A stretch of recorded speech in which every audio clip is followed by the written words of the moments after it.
हैं आप लोग? उम्मीद करते हैं अच्छे होंगे। आज के इस टॉपिक हम लोग कोण युग्म के बारे में सीखेंगे। पिछले वीडियो हम लोगों ने सीखा था कि किस तरीके से सिंगल अगर एंगल बनता है, अगर 90 का बनता है तो उसको क्या कहते हैं, 90 से ज़्यादा होता है तब उसको क्या कहते हैं, अगर 180 का बनता है तब क्या कहते हैं, 360 का बनता है तब क्या कहते हैं, 0 से ज़्यादा 90 से कम उस केस में क्या कहेंगे। तो हम लोगों ने पिछले वीडियो में सीख लिया, वो सिंगल कोण के बारे में बात थी। लेकिन आज के इस वीडियो में एक ही जगह पर दो कोण फॉर्म होंगे। कभी कभी होगा क्या, उनके शीर्ष एक ही पर दो कोण फॉर्म हो और उनका शीर्ष एक ही यानी उनका एक ही वर्टेक्स हो सकता है शीर्ष अलग अलग हो।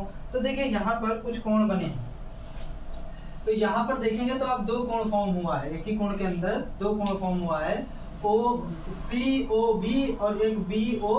यहाँ पर आप नाम दे दीजिए ए, इसको छोड़ गया था, ए ओ बी और बी ओ सी।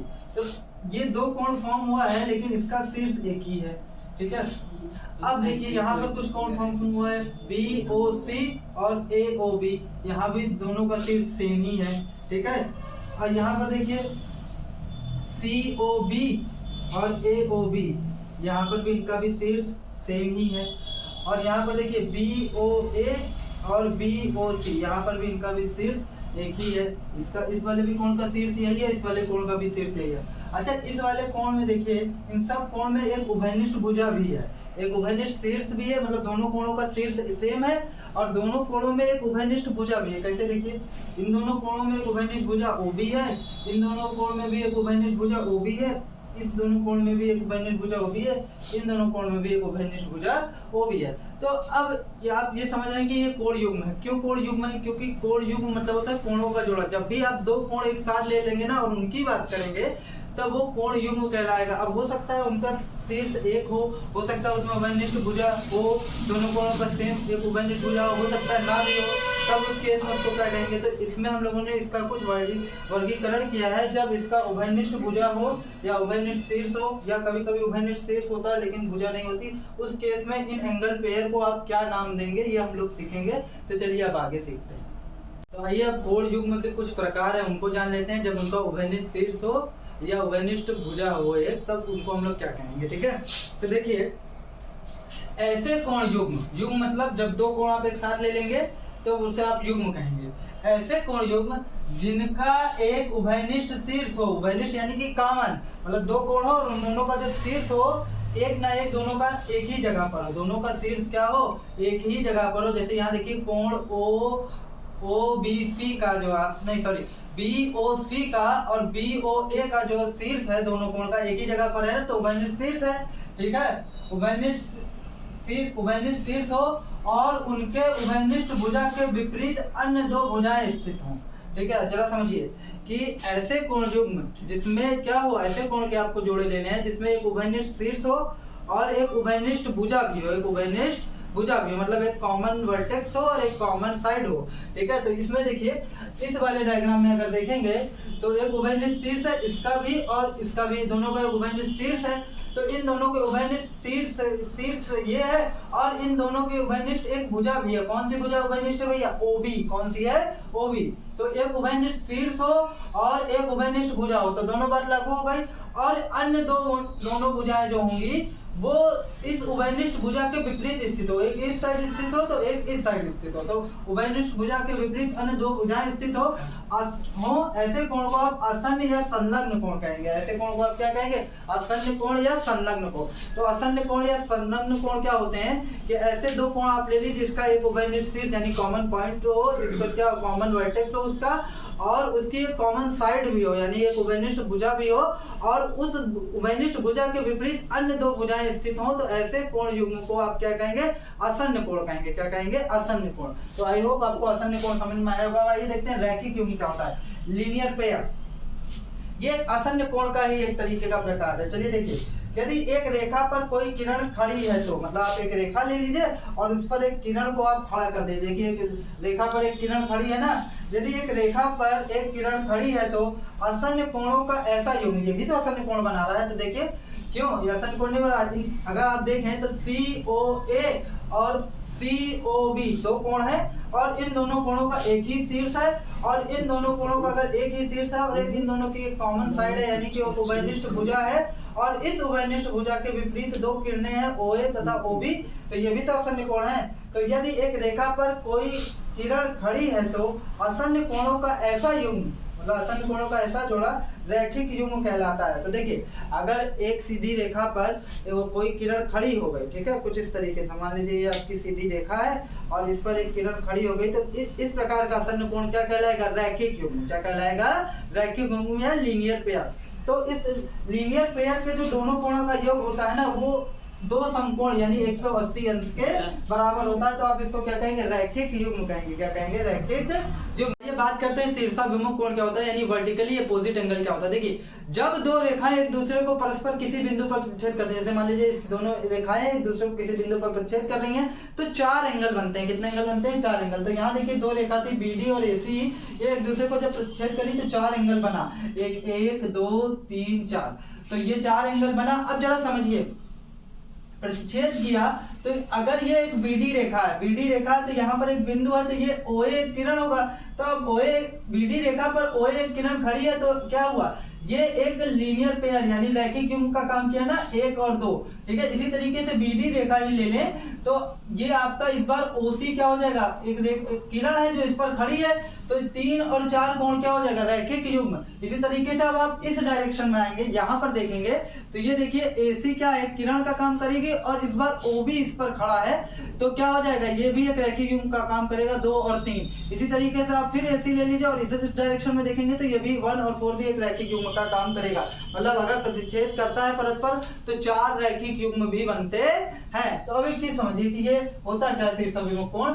जब दो रेखाएं एक दूसरे को प्रतिच्छेद करती हैं तब इनमें बने दो कोणों को जिनमें कोई उभयनिष्ठ भुजा ना हो शीर्षाभिमुख कोण कहलाता है। तो देखिए आपको ऐसे कोण लेने हैं जिसमें कोई उभयनिष्ठ भुजा ना हो। जरा समझिए कि अगर 2 और 3 ले लिए, हम क्या ले लिए? 2 और 3। तो अगर हम 2 और 3 ले लिए तो क्या इसको आप शीर्षाभिमुख कोण कह सकते हैं? बिल्कुल नहीं कह सकते। क्यों? क्योंकि इस 2 और 3 में देखिए एक आसन्न कोण हो गया और इस आसन्न कोण में OB एक उभयनिष्ठ भुजा है, जबकि आपको प्रतिच्छेद करने के बाद ऐसे दो कोण ढूंढने हैं जिसमें कोई उभयनिष्ठ भुजा ना हो। तो क्या आप 2 और 1 को ले सकते हैं? बिल्कुल नहीं ले सकते। क्यों नहीं ले सकते? क्योंकि इसमें OA उभयनिष्ठ भुजा। इसी तरीके से 1 और 4 को भी नहीं ले सकते, मतलब कोई भी आप रैखिक युग्म यहाँ पर नहीं ले सकते। ठीक, तो सवाल ये उठता है तो लेना कौन सा है? हमको ऐसे कोण लेने हैं जिसमें कोई उभयनिष्ठ भुजा ना हो। जरा ध्यान दीजिए, अगर 2 और 4 को आप ले लिए, किसको ले लिया? 2 और 4 को ले लिया, तो क्या कोण 2 और कोण 4 में कोई उभयनिष्ठ भुजा है? नहीं है। जब उभयनिष्ठ भुजा नहीं है कोई, तो इस केस में 2 और 4 क्या हो जाएंगे? शीर्षाभिमुख कोण। इसी तरीके से 3 और 1 में भी देखिए कोई उभयनिष्ठ भुजा नहीं है। आप चेक करिए, इसमें कोई उभयनिष्ठ भुजा नहीं है, ठीक है। ये इसकी भुजा अगर देखें OB है, इसकी भुजा OC है, इसकी OA है, इसका OD है, अलग अलग भुजा है, कोई भुजा उभयनिष्ठ है ही नहीं। तो इस तरीके से 1 और 3, 2 और 4 क्या शीर्षाभिमुख कोण होगा। और शीर्षाभिमुख कोण आपस में बराबर होते हैं। अगर आप इसको नापेंगे चांदे से तो ये आपस में आपको बराबर दिखेंगे। अब इससे रिलेटेड एक क्वेश्चन देखते हैं। देखिए इसमें आपको बताना है X और Y क्या शीर्षाभिमुख कोण है।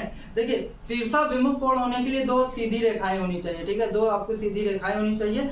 तो आप शीर्षाभिमुख कोण का कब प्रयोग करेंगे? जब 2 सीधी रेखाएं होंगी। तो इसमें देखिए दोनों कोई भी सीधी रेखा नहीं है, ये किरण है OB, यहाँ से OD टेढ़ी हो गई है, तो जब रेखा ही नहीं है तो आप शीर्षाभिमुख कोण की बात ही क्या करेंगे? तो इसमें भी नहीं हो पाएगी, सिमिलरली यहाँ भी नहीं हो पाएगी। क्योंकि ये मान लेते हैं अगर एक रेखा है AC, लेकिन OD एक रेखा नहीं है, ये ऐसे जाकर ऐसे मुड़ गया, जबकि 2 सरल रेखाएं जब तक एक दूसरे को प्रतिच्छेद नहीं करेंगे तब तक शीर्षाभिमुख कोण की हम लोग बात नहीं करेंगे। तो आई होप आपको ये टॉपिक समझ में। आइए अब हम लोग देखते हैं इससे रिलेटेड जो भी हम लोग ने कोण युग्म पढ़ा है उससे रिलेटेड कुछ क्वेश्चन।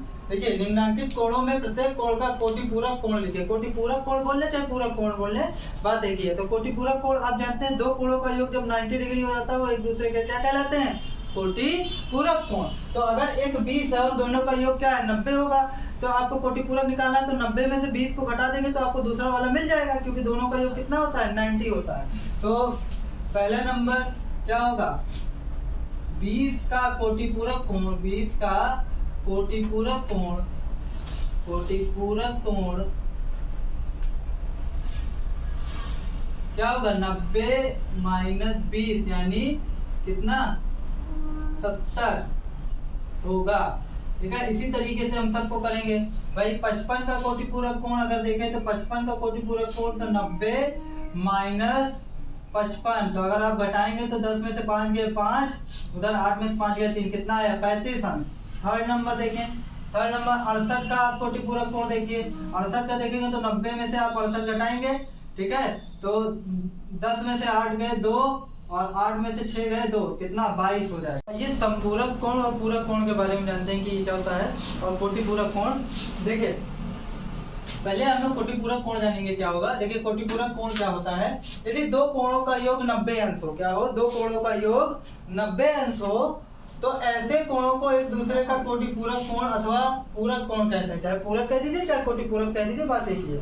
जैसे 30 अंश का कोण 60 अंश का कोण, ये एक दूसरे का क्या है, कोटिपूरक कोण। जैसे आपसे कोई पूछे भैया 30 अंश का कोटिपूरक कोण, तो आप बताएंगे 60 अंश। 60 अंश का कोटिपूरक कोण क्या होगा, 30 अंश होगा। क्यों, क्योंकि जब आप इन दोनों को जोड़ेंगे तो दोनों का योग क्या हो जाएगा, 90 अंश हो जाएगा। इसी प्रकार 40 अंश और 50 अंश को ले लीजिए, 40 अंश का कोटिपूरक कोण 50 अंश, 50 अंश का कोटिपूरक कोण 40 अंश। क्यों, क्योंकि जब आप इन दोनों को जोड़ेंगे तो दोनों का योग क्या हो जाएगा, 90 अंश हो जाएगा, ठीक है। तो देखिए यहाँ पर 40 अंश का कोण बना है, यहाँ पर 50 अंश का कोण बना है, यहाँ 30 अंश का कोण बना है, यहाँ 60 अंश का कोण बना है। तो ये क्या है, एक दूसरे के कोटिपूरक कोण है। क्या है, एक दूसरे के कोटिपूरक कोण। अच्छा, कोटिपूरक कोण में क्या उभयनिष्ठ शीर्ष का होना जरूरी है या उभयनिष्ठ भुजा हुआ होना जरूरी है? ऐसा जरूरी नहीं है। अब हो जाता है तो अच्छी बात है, तो लेकिन कोटिपूरक कोण में उभयनिष्ठ शीर्ष हो ऐसा कोई जरूरी बात नहीं है, ठीक है। नहीं भी होगा तो आप उसे कोटिपूरक कोण कह सकते हैं, और हो जाता है तो भी कह देंगे। ये बात करते हैं संपूरक कोण की।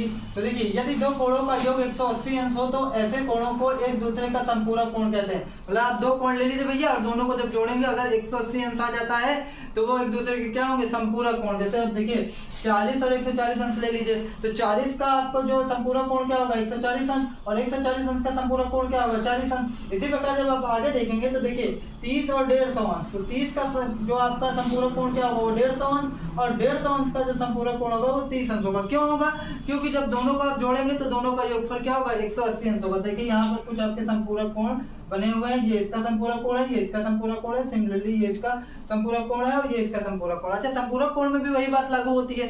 क्या जरूरी है कि संपूरक कोण में दोनों कोणों का शीर्ष उभयनिष्ठ हो? ऐसा जरूरी नहीं है। ये सिर्फ आसन्न कोण के लिए बात होती है, और क्या बोलते हैं उसमें बात होती है, रैखिक युग्म में बात होती है, और आपका शीर्षाभिमुख कोण में बात होती है, लेकिन इसमें ऐसा जरूरी नहीं है। तो अब आइए इससे रिलेटेड हम लोग कुछ क्वेश्चन कर लेते हैं। आइए सेकंड नंबर क्वेश्चन देखते हैं। निम्नलिखित कोणों से प्रत्येक का संपूरक कोण बताइए। तो संपूरक कोण भी वही होगा। संपूरक कोण क्या होता है, जब दो कोणों का योग 180 अंश होता है तो वो एक दूसरे के क्या कहलाते हैं, संपूरक कोण कहलाते हैं। अगर एक पता है तो 180 में से अगर हम उस वाले कोण को घटा देंगे तो दूसरा निकल जाएगा ऑटोमेटिक, ठीक है। तो हम लोग आइए दूसरे का पहला देखते हैं। तो ये क्या हो जाएगा, 180 अंश और माइनस 45, तो दूसरा क्या हो जाएगा, अगर आप इसको घटाएंगे तो 10 में से 5 गए 5, ठीक है, 7 में से 4 गए 3, कितना आएगा, 35 अंश आएगा। इसी तरीके से दूसरे का दूसरा देखें, दूसरे का दूसरा क्या है, 70 अंश, तो 180 माइनस 70 का आप कोटिपूरक कोण निकालेंगे तो 110 अंश। इसी तरह ये थर्ड नंबर देखते हैं कि 120 का आप कोटिपूरक कोण निकालेंगे तो 120 का कोटिपूरक निकालने के लिए 180 से, अच्छा क्यों 180 से घटाते हैं, क्योंकि कोटिपूरक कोणों का योग 180 अंश होता है, इसलिए हम लोग 180 से घटाते हैं। पूरक होता है तो हम लोग 90 से घटाए थे, ठीक है। तो ये कितना आ जाएगा, अगर ये कितना 120, अगर 120 हो जाएगा तो ये कितना आ जाएगा, 60 डिग्री, कितना 60 डिग्री। इस तरीके से आपका ये भी क्वेश्चन समाप्त। अब आइए नेक्स्ट देखते हैं। निम्नलिखित कोण युग्मों में कौन पूरक है और कौन संपूरक। तो आप इन दोनों को जोड़िए, अगर 90 आता है तो पूरक और 180 आता है तो संपूरक। अगर कुछ नहीं आता तो, अगर ना 90 आता है ना 180 आता है तो ना तो पूरक और ना ही वो संपूरक, ठीक है। अब आइए थर्ड नंबर क्वेश्चन पर देखें। थर्ड नंबर क्वेश्चन अगर आप देखें, 48 प्लस 42, तो आप इन दोनों को जोड़ेंगे तो कितना आएगा, 8 तो 10, 10 और 4 4 8 1 9 90। तो ये क्या है, पूरक है। कैसा कोण है ये आपका, पूरक। कैसा, पूरक। क्यों, दो कोणों का योग अगर 90 हो जाता है तो वो पूरक हो जाते हैं। अब 135 प्लस 45, इन दोनों को जोड़ेंगे तो कितना आएगा, 180 हो जाएगा। तो ये क्या हो जाएगा, संपूरक। क्या हो जाएगा, संपूरक कोण, ठीक है। नेक्स्ट देखते हैं 160 और 120, 160 डिग्री और 20 डिग्री, तो ये कितना हो जाएगा, 180 डिग्री। तो ये भी कैसा कोण हो जाएगा आपका, संपूरक कोण होगा। अब नेक्स्ट और लास्ट क्वेश्चन, चित्र में रैखिक युग्म और शीर्षाभिमुख कोण के नाम बताइए। रैखिक युग्म कब बनता है, जब एक सीधी रेखा पर कोई रेखा खड़ी होती है तो वो दोनों एक दूसरे के क्या, वो दोनों कोण क्या होते हैं, रैखिक युग्म कहलाते हैं। क्या कहलाते हैं, रैखिक युग्म। तो यहाँ पर देखिए BD आपका क्या है, सीधी रेखा है, तो BD अगर सीधी रेखा है तो BOA और AOD रैखिक युग्म है। तो पहले हम रैखिक युग्म की बात कर लें। रैखिक युग्म कौन कौन से होंगे? तो रैखिक युग्म आपका होगा BOA, बी एंगल BOA, और कौन सा एंगल होगा? AOD, एंगल AOD, और कौन सा रैखिक युग्म? यहाँ से भी तो रैखिक युग्म बनेगा AOD, एंगल AOD। ये भी तो देखिए AC रेखा पर OD किरण खड़ी है, तो AOD और DOC। नेक्स्ट देखते हैं हम, यहाँ पर भी देखिए सेम, यहाँ पर भी वही बात होगी, BOC, एंगल BOC, और कौन सा? ODC, angle ODC। नेक्स्ट आइए, ये वाला हो गया, ये वाला हो गया, ये वाला हो गया, ठीक है। कुल मिलाकर इतने रैखिक युग्म बनेंगे। एक कौन कौन से? BOA, और ये इधर वाला ये हो गया AOD, और ये दोनों और ये दोनों, ठीक है, ठीक है। अब आइए, अब हम लोग किसकी बात करते हैं? शीर्षाभिमुख कोण। शीर्षाभिमुख कोण क्या होता है? अगर एक दूसरे को प्रतिच्छेद करते हैं तो ऐसे कोण युग्म जिसमें कोई उभयनिष्ठ भुजा ना हो। तो कौन से ऐसे कोण है? ये वाले और ये वाले, ये वाले और ये वाले, ठीक है। तो कौन है शीर्षाभिमुख? देख लीजिए, शीर्षाभिमुख। तो शीर्षाभिमुख आप देखें तो शीर्षाभिमुख कौन कौन से होंगे? आपका होगा AOB, एंगल AOB, और आप ये वाला नहीं ले सकते, बगल वाला क्यों नहीं ले सकते? क्योंकि एक उभयनिष्ठ भुजा आपको OA मिल जाएगी, जबकि शीर्षाभिमुख कोण होने के लिए कोई उभयनिष्ठ भुजा नहीं होना चाहिए। तो AOB और B और COD, एक ये एंगल और ये, तो ये हो जाएगा आपका एंगल COD। इसी तरीके से आप इधर वाला ले लेंगे, BOC, एंगल BOC, और कौन सा? AOD, angle AOD। तो इस तरीके से आप रैखिक युग्म और शीर्षाभिमुख कोण की पहचान कर सकते हैं। और अगर आपको कोई दिक्कत हो तो आप कमेंट सेक्शन में पूछ सकते हैं। वीडियो को अच्छा लगे कमेंट, लाइक और सब्सक्राइब कीजिए।